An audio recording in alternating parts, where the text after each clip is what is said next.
नत्वा सरस्वतीं देवीं शुद्धां गुण्यां करोम्यहं पाणिनीयप्रवेशाय लघुसिद्धान्तकौमुदी। श्री गुरुचरण कमलेभ्यो नमः।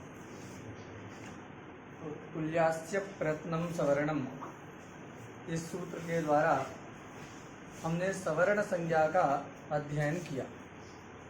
सवर्ण संज्ञा किनकी होती है? तो जिन वर्णों का उच्चारण स्थान और आभ्यंतर यत्न तुल्य होता है उन वर्णों की ही सवर्ण संज्ञा होती है। आभ्यंतर यत्न इसलिए कहा क्योंकि बाह्य यत्न सवर्ण संज्ञा के उपयोगी नहीं है। तो बाह्य यत्न क्या है? तो पहले बता रहे हैं यत्न दो प्रकार के होते हैं। कितने प्रकार के होते हैं? दो प्रकार के यत्न होते हैं, आभ्यंतर यत्न और बाह्य यत्न। यत्नो द्विधा है, द्विधा मतलब दो प्रकार के। तो यहाँ कहीं कहीं जो ग्रंथ में प्रयत्नो द्विधा ऐसा भी लिखा रहता है। क्या लिखा रहता है? प्रयत्नो द्विधा ऐसा भी मिलता है। तो ये जान लेना चाहिए कि संस्कृत में यत्न शब्द और प्रयत्न शब्द दोनों पर्यायवाची। तो कहते हैं यत्न करो, कोई कहता है प्रयत्न करो। तो ये प्रयत्न शब्द और यत्न शब्द दोनों ही क्या है? पर्यायवाची है। तो किसी को भी रखने से अर्थ बोध करने में कोई दिक्कत नहीं होगी। यहाँ ग्रंथकार ने लिखा यत्नो द्विधा। यत्न दो प्रकार के होते हैं। यहाँ द्विधा में धा प्रत्यय है, वह प्रकार अर्थ में होता है। किस अर्थ में होता है? प्रकार अर्थ में। संख्यायाः विधार्थे धा, संख्या शब्द से, संख्यावाचक शब्दों से विधा अर्थ में धा प्रत्यय होता है। इसलिए द्विधा, त्रिधा, चतुर्धा, पंचधा ये सारे प्रयोग होते हैं। सब जगह धा प्रत्यय है, उसका अर्थ है प्रकार। यहाँ द्विधा मतलब दो प्रकार के होते हैं। क्लियर? वो दो प्रकार कौन कौन से हैं? तो आभ्यंतर यत्न और बाह्य यत्न। बाह्य यत्न किसको कहते हैं? तो बहिर्भवम इति बाह्यम, जो बाहर हो। तो देखो यहाँ आस्य लेना है। क्या लेना है? आस्य। तो आस्य में कहाँ से कहाँ तक हम लोगों ने लिया है? तो ओष्ठ से लेकर के, ये ले लो, ओष्ठ से लेकर के काकल पर्यंत जो भाग है उसको क्या कहते हैं जी? उसको आस्य कहते हैं, आभ्यंतर नहीं। आभ्यंतर तो वहां होने वाला यत्न को कहेंगे। अभी हमने क्या बताया कि ओष्ठ से लेकर के और ये काकल भाग है यहाँ ग्रीवायाम उन्नत प्रदेश। काकल किसको कहते हैं? ग्रीवायाम। कैयट जी ने बताया काकल को नाम चिबुकस्य अधस्ता ग्रीवायाम उन्नत प्रदेश। तो ये जो चिबुक है उसके निचले भाग में और गले में जो उन्नत प्रदेश है, उठा हुआ कुछ भाग है, उसी को क्या कहते हैं? काकल कहते हैं। तो ये कैयट का वचन है, आप लिख करके याद कर सकते हैं। क्या? काकल को नाम चिबुकस्य अधस्तात् ग्रीवायाम उन्नत प्रदेश। तो ये जो उन्नत प्रदेश है उसको काकल कहते हैं। और आस्य किसको लेना है? तो ओष्ठ से लेकर के और काकल पर्यंत जो भाग है उसको क्या कहते हैं? आस्य कहते हैं। क्लियर हो गया कि नहीं? उस आस्य में जो यत्न होता है वर्णोच्चारण के लिए उसको क्या कहेंगे? आभ्यंतर कहेंगे। अभ्यंतरे भवाः इति आभ्यंतराः। तो ते प्रयत्नाः आभ्यंतर प्रयत्नाः, सुना गया? और बहिर्भवाः इति बाह्याः, आस्य से बाहर। इतने ओष्ठ से लेकर के काकल पर्यंत क्या है? एक यत्न है। ये आस्य के अंतर्गत, इसमें जो यत्न होंगे वो आस्य के अंतर्गत यत्न है। और उसके बाहर जो यत्न होते हैं वो सब जो है बाह्य यत्न कहलाते हैं। शब्द से ही अर्थ स्पष्ट है। बहिर्भवाः इति बाह्याः, बाहर होने वाले। किससे बाहर होने वाले? तो आस्य से बाहर होने वाले। आस्य कितने से कितने तक है? लौकिक मोष्ठा प्राक आकाक अथवा काकलकार, ऐसा जो है कहा है। काक ओष्ठ से लेकर काकल पर्यंत जो भाग है उसको आस्य कहते हैं। आस्य के बाहर जो यत्न होते हैं उन यत्नों को बाह्य यत्न कहते हैं। उनके बारे में हम आगे पढ़ेंगे।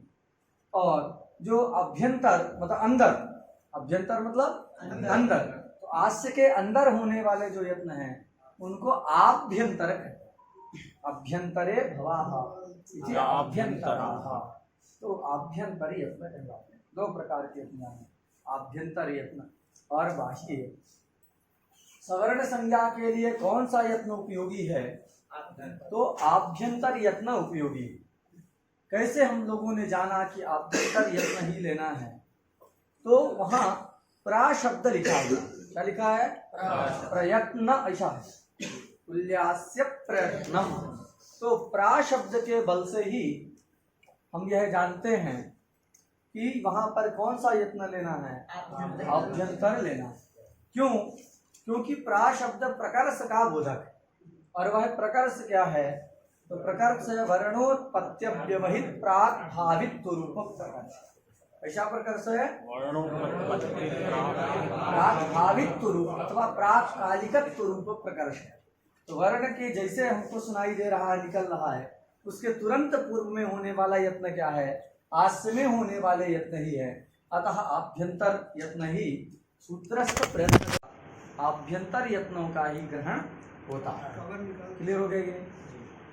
अब यहाँ देखो, आभ्यंतर यत्न कितने प्रकार के होते हैं, होगा कि नहीं? आभ्यंतर और बाह्य शब्द का क्या अर्थ है ये हम लोग समझिए। अब सामान्य प्रकार से जब किसी का ज्ञान हो जाए तो उसके विषय में विशेष जिज्ञासा होती है।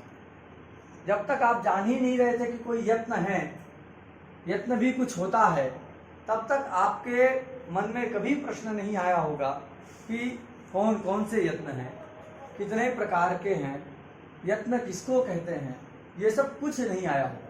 लेकिन जब हम जाने कि वर्ण के उच्चारण करने में कुछ यत्न लगता है तो फिर मन में प्रश्न होता है कैसे यत्न लगता है, क्या क्या यत्न होता है, ये सब आकांक्षाएं होती हैं। तो जब हमने जान लिया कि यत्न दो प्रकार का है, बाह्य यत्न और आभ्यंतर यत्न। आभ्यंतर यत्न का मतलब आस्य के अंदर होने वाले जो यत्न हैं वो आभ्यंतर यत्न है। इस प्रकार आभ्यंतर यत्न का सामान्य ज्ञान इस आभ्यंतर शब्द से ही हो गया।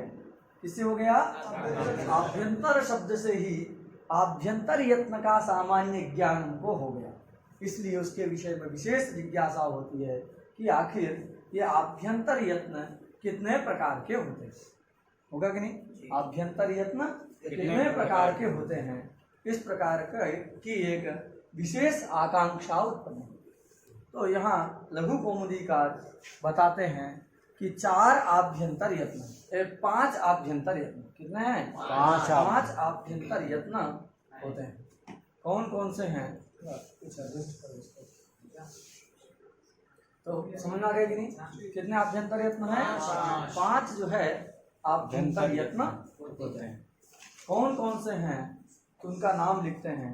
स्पृष्ट, ईशत स्पृष्ट, ईशत विवृत, देखो स्पृष्ट, ईशत स्पृष्ट, ये हम ईशत स्पृष्ट,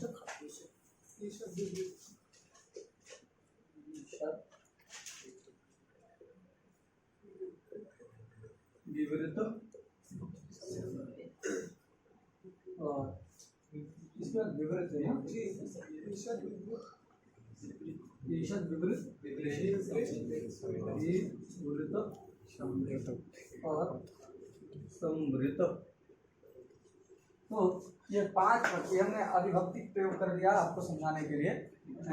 स्पृष्ट, ईशद स्पृष्ट, ईशद विवृत, विवृत संवृत। इसको विवृत पढ़ते हैं लोग, उसको थोड़ा सावधान दीजिएगा उच्चारण करने में। ईसद विवृत ऐसा पढ़ेगा, तो ईसद विवृत नहीं, ये वी जो है गुरु नहीं है ह्रस्व, इसलिए ईसद विवृत समृत है, विवृत समृत ऐसा ही पढ़ना है। तो ये 5 प्रकार के आभ्यंतर यत्न होते हैं। देखो अभी थोड़ा सा और हम लोग उनको समझने की कोशिश करते हैं। यत्न क्या है? तो वर्ण का जब उत्पत्ति होता है, वर्णों की जब अभिव्यक्ति होती है, तो उसके लिए हमने क्रम बताया था कि पहले आत्मा मन को नियुक्त करता है कि तुम कुछ बुलवाओ, और वो मन जो है इंद्रियों को प्रेरित करेगा और जठराग्नि में आघात करेगा, तो वहां से एक वायु ऊपर की ओर चलती थी। आत्मा बुद्ध्या समेत तीर्थान मनो युंक्ते विवक्षया मनः कायाग्निमाहुति सप्रेरयति मारुतम, ऐसा हमने बताया। तो वो नाभि प्रदेश से वायु मन के द्वारा प्रेरित होकर के ऊपर की ओर जाती है, ऊर्ध्व गामी होती है, ऊर्ध्व का क्रमण करती है। और जब वायु ऊपर की ओर जाती है तो बहुत सारे स्थानों को स्पर्श करते हुए जाती है। वर्णों के उच्चारण के 8 स्थान शिक्षा में बताए गए। अष्टौ स्थानानि वर्णानाम पुरः कंठः शिरस्तथा, अष्टौ स्थानानि वर्णानाम पुरः कंठः शिरस्तथा जिह्वा मूलमुपद्मा च नासिकोष्ठौ च तालु च, ये 8 स्थान बताए गए। तो 8 जो पूरा प्रवृत्ति जो स्थान बताए गए हैं, उन स्थानों को स्पर्श करते हुए वायु ऊपर की ओर जाती है। और जो वायु जाती है तो वो जो यत्न होता है वही, ये सारे बहुत सारे यत्न होते हैं वायु के। और जब वर्ण अभिव्यक्त होते हैं तो क्या होता है कि वर्ण, उसी जो वायु बाहर निकलती है मुख से, तो उसी वो जो ध्वनि उससे होती है वही वर्ण के रूप में हम लोग जानते हैं उस ध्वनि विशेष। इससे पूर्व मुख में कुछ क्रियाएं होती हैं। क्या होती है? ये जो जिह्वा है हमारे मुख के अंदर, वो जिह्वा कुछ स्थानों का स्पर्श करती है। तो जिह्वा में भी हम 3 भाग की कल्पना कर सकते हैं। जिह्वा का एकदम अग्र भाग, उसके समीप वाला उपाग्र भाग और मध्य भाग। तो ये जिह्वा का अग्र, उपाग्र अथवा मध्य, ये जो भाग हैं वे तत्त स्थानों का स्पर्श करते हैं। उन स्थानों के पास जैसे तालु के का स्पर्श करेगा, तो जहाँ तालु इत्यादि मतलब जो स्थान है वर्णोत्पत्ति के, जो तालु, मूर्धा और दंत इत्यादि स्थान हैं, उन स्थानों को जब एकदम सम्यक रूप से स्पर्श करे तो उस समय क्या प्रयत्न होता है? स्पृष्ट प्रयत्न हो जाता है। बस सुना कि नहीं? वो जिह्वा का अग्रभाग, जिह्वा का उपाग्र भाग अथवा जिह्वा का मध्य भाग, तालवादी जो स्थान हैं, उन स्थानों को सम्यक रूप से क्या करे? स्पर्श करे। तो उस समय जो प्रयत्न हुआ उसको हम क्या कहेंगे? स्पृष्ट प्रयत्न कहेंगे। क्लियर हो गया? और जब इतना एकदम सटीक स्पर्श ना करे, थोड़ा सा कर रहा हो हल्का, जब ईषत् स्पृशन्ति तदा ईषत् स्पृष्ट प्रयत्न, समझा गया? वह भाग ही जब ईषत् स्पर्श करते हैं, सम्यक रूप से एकदम ठीक से स्पर्श नहीं करते, हल्का एकदम स्पर्श होता है, तो ईषत् स्पृशन्ति यदा तदा ईषत् स्पृष्ट प्रयत्न। क्लियर हो गया? और जब क्या रहे? थोड़ा सा दूर रहे, जा तो रहा है लेकिन उन स्थानों को स्पर्श नहीं करता, थोड़ा सा दूर में जिह्वा का अग्र, उपाग्र अथवा मध्य भाग रहता है उन स्थानों से, उस समय क्या होता है? ईषत् विवृत। विवृत मतलब दूर में स्थित। विवृत का मतलब क्या है? दूर में अवस्थान रहना। इन जिह्वा के अग्र, उपाग्र, मध्य और भाग का थोड़ा दूर में रहना, इसी को क्या कहते हैं? ईषत् विवृत। और जब उससे भी दूर में रहे तो विवृत। विपरीत मतलब दूर में स्थिति, दूर में रहना। और जब कम दूर में रहेगा तो ईषत् विवृत।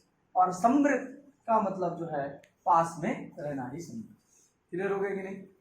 सन्निधान तक रहे लेकिन स्पर्श ना करे तो उसको आप समृत कह सकते हो।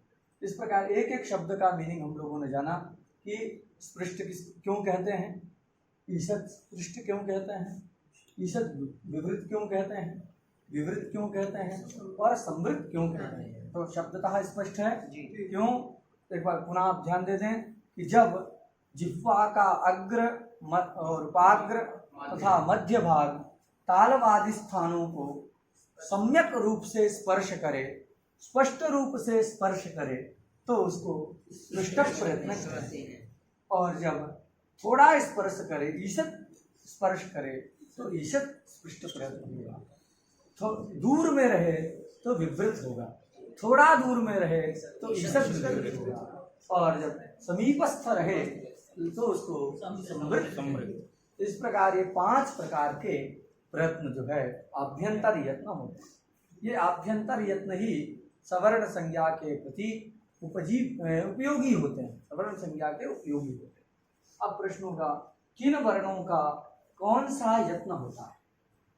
जो सामान्य रूप से हम लोगों ने जान गया, तो हम लोगों ने जान लिया कि एक एक शब्द का क्या मीनिंग है और क्यों ये नामकरण उसका किया गया है।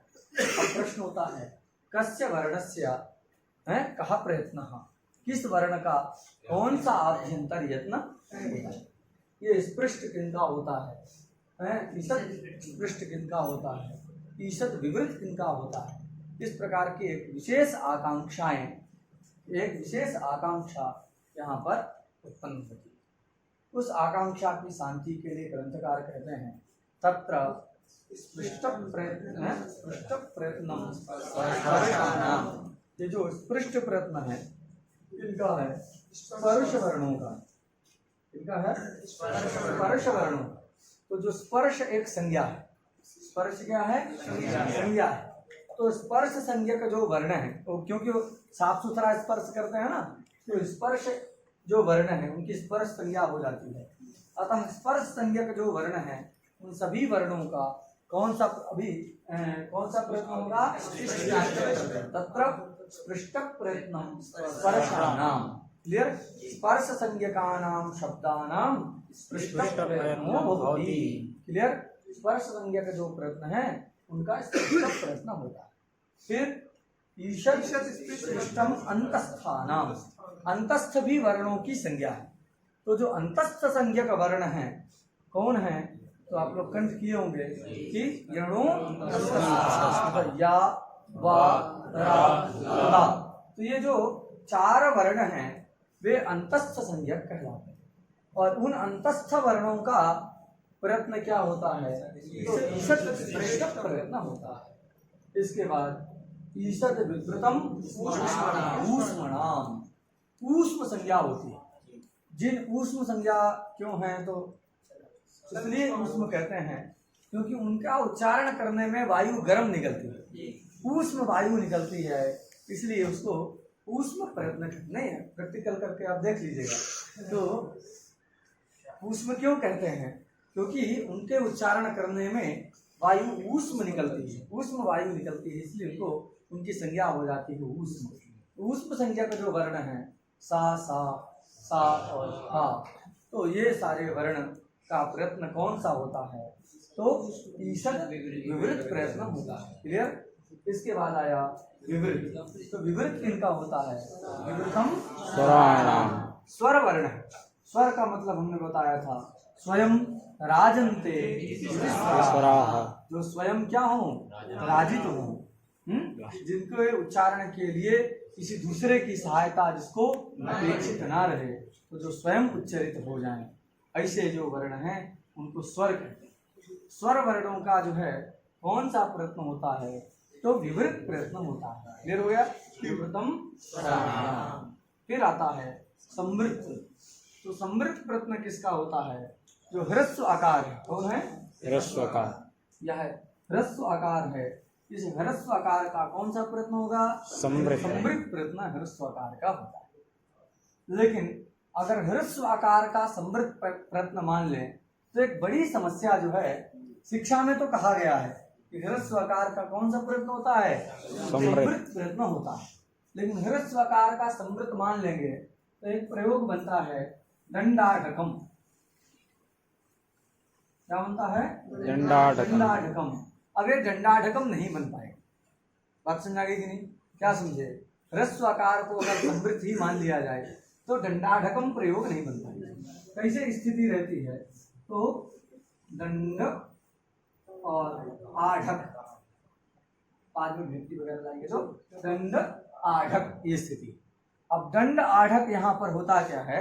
अकः सवर्णे दीर्घः, इस सूत्र के द्वारा सवर्ण दीर्घ होकर के दंडाढकम ऐसा प्रयोग बनता है, लेकिन अभी बन नहीं पाएगा।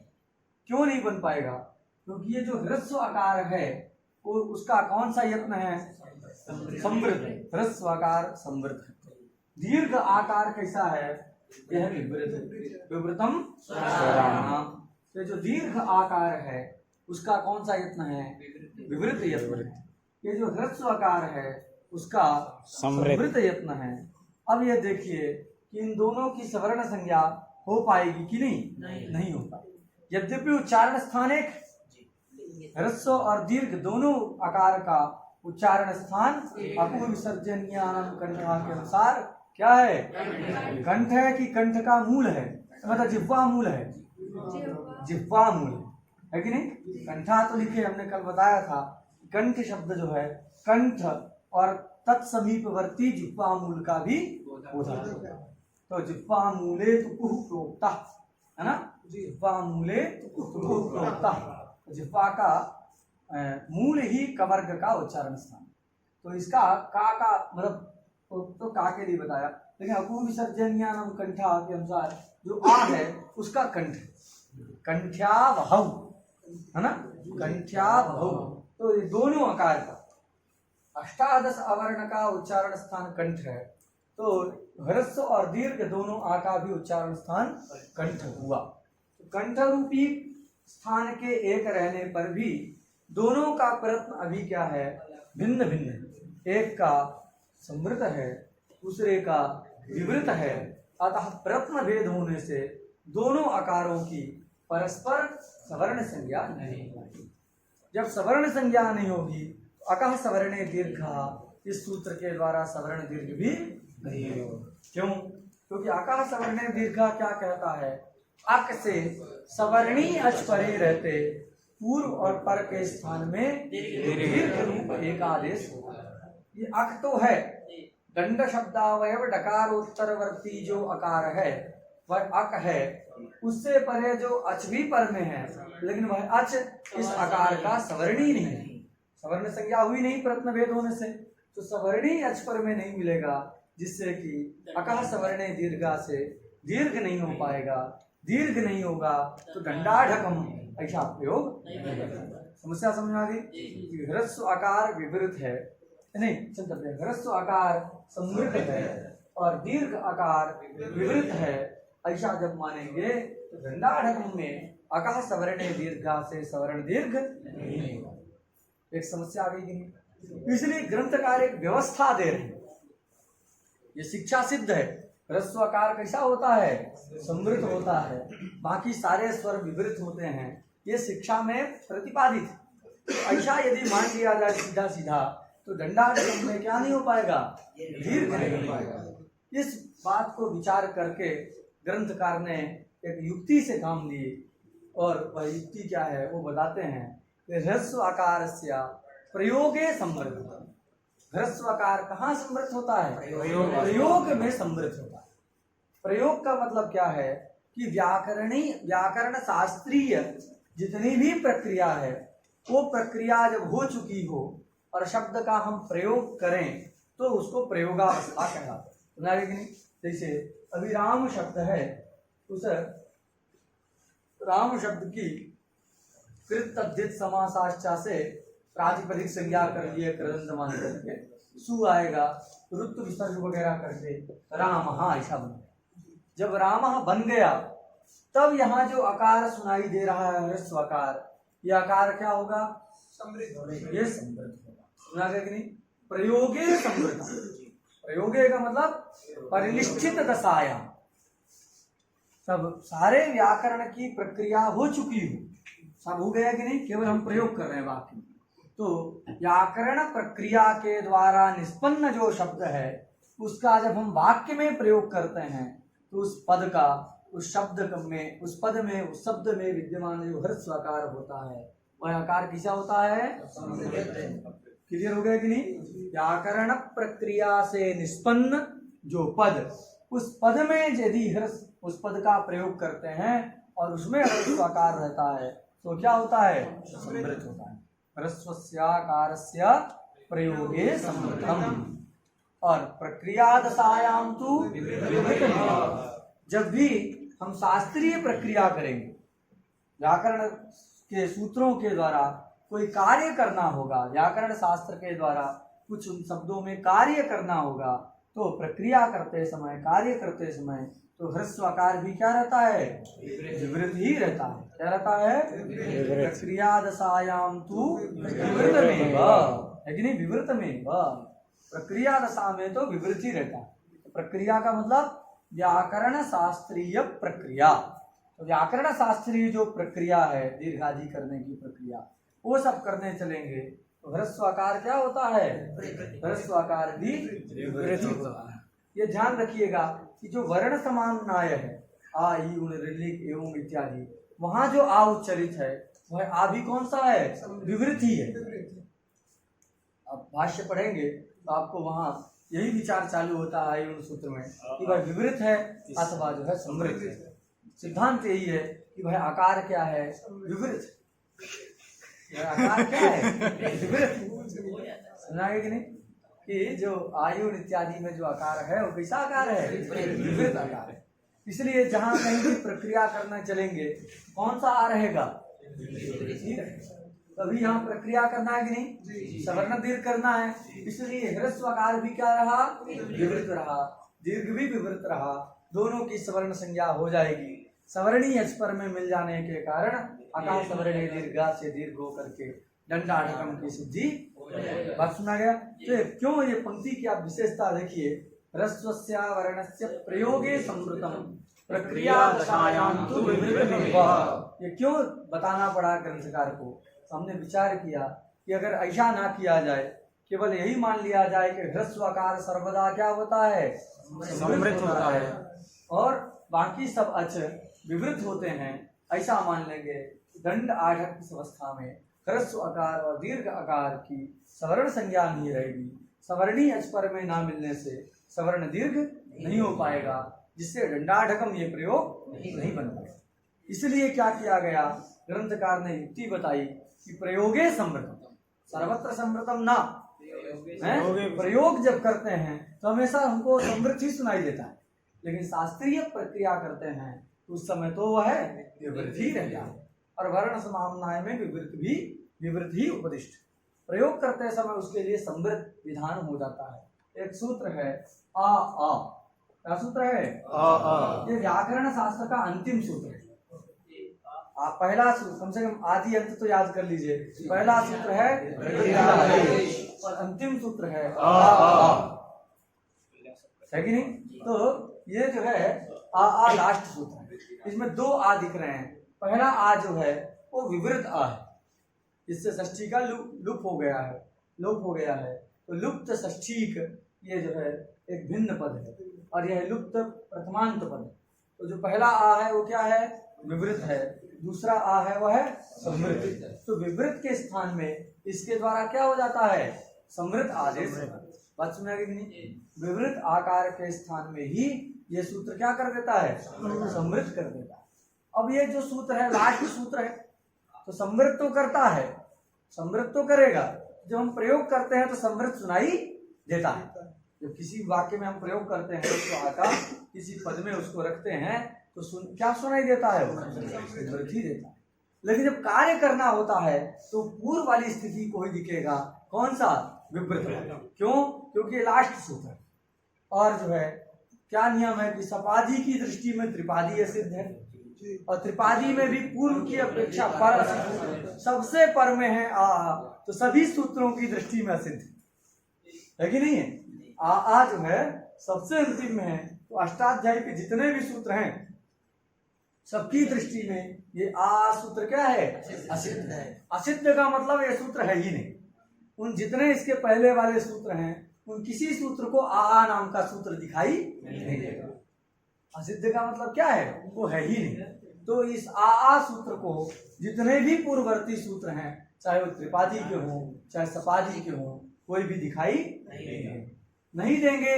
तो जब इसको कोई दिखाई ही नहीं देंगे, मतलब क्षंतव्य, इसको तो ये तो सबको देखेगा, इसको कोई नहीं देखेगा, तो सबकी दृष्टि में असिद्ध है, मतलब ये सूत्र है ही नहीं।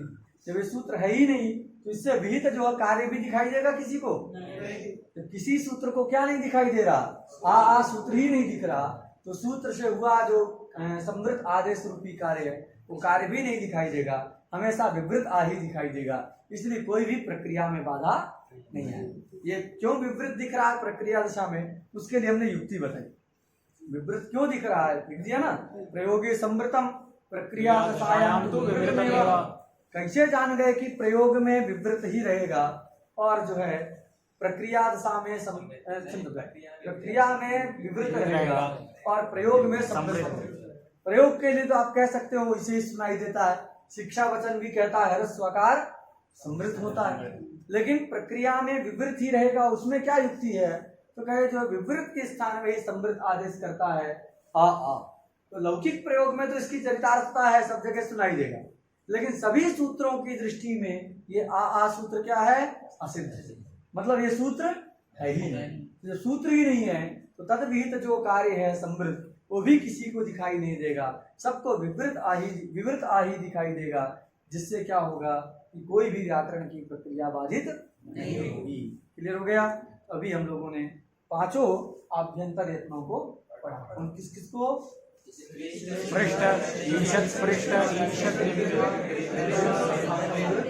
ये जो है सारे सूत्रों को हमने पढ़ा। बात समझ आ गई? एक एक शब्द का मीनिंग भी जाना और किस वर्ण का कौन सा प्रश्न है, ये सब भी हम लोगों ने विचार किया। अब आगे आभ्यंतर यत्न आए। तो आभ्यंतर यत्न कितने होते हैं तो हम लोग जानते हैं, एकादश। बाह्य आभ्यंतर बोल रहे थे, हाँ नहीं, बाह्य यत्न आगे हम लोग पढ़ेंगे। इस बाह्य यत्न में हम लोग जानते हैं बाह्य प्रयत्न एकादश, कि वो बाह्य प्रयत्न जो होते हैं, बाह्य यत्न जो होते हैं, देखो यहाँ प्रयत्न लिख दिया जी, बाह्य प्रयत्न एकादश। क्यों लिखा? ये बताना चाहते हैं कि प्रयत्न और यत्न शब्द क्या है? पर्यायवाची है। दोनों शब्द क्या है? पर्यायवाची हैं, इसलिए यहाँ प्रयत्न लिख दिया। अथवा यूं मान लो कि प्रा शब्द यहाँ अविवक्षित, क्योंकि प्रा के बल से ही वहां आभ्यंतर लिए थे, प्रा के बल से ही सूत्र में आभ्यंतर लिए थे। यहाँ पर भी प्रयत्न अगर बाह्य का भी मतलब होगा तो फिर प्रा से आभ्यंतर लेना गलत हो जाएगा। तो यहाँ क्या कह सकते हैं कि बाह्य प्रयत्न एकादशता में जो प्रा शब्द है उसका अर्थ जो प्रकर्ष वह अविवक्षित, प्रकर्ष क्या है? अविवक्षित है। ऐसा मान करके यहाँ व्याख्यान करना है कि बाह्य यत्न 11 प्रकार के होते हैं, अथवा प्रयत्न और यत्न पर्यायवाची हैं, इस दृष्टि से यहाँ पर प्रयत्न शब्द को लिख दिया है। ये व्याख्यान कर सकते। तो बाह्य यत्न कौन कौन से हैं, उन यत्नों का क्या अभिप्राय है, उसका जो नामकरण किया गया, तो किस किस अभिप्राय से उनका नामकरण किया गया, किस यत्न के कौन से बाह्य यत्न हैं, और बाह्य यत्न किस काम में आते हैं। सवर्ण संज्ञा के काम में तो नहीं आते, ये बात फिक्स है। क्यों? क्योंकि आभ्यंतर यत्न का ही ग्रहण होता है। तालवाद स्थानम आभ्यंतर यत्न ऐसा कहा गया। तो सवर्ण संज्ञा के उपयोगी तो आभ्यंतर यत्न ही है, बाह्य यत्न है नहीं। तो फिर बाह्य यत्न का उपयोग क्या है? जब यहाँ उपयोगी नहीं तो फिर क्यों लिख रहे हैं? तो ये सारे प्रश्नों का समाधान हम लोग जो है कल की कक्षा में पढ़ेंगे, ठीक है कि नहीं? तो वहाँ हम लोग जानेंगे कैसे कैसे वो यत्न होते हैं, क्या उनका काम है, किन वर्णों का कौन सा यत्न है।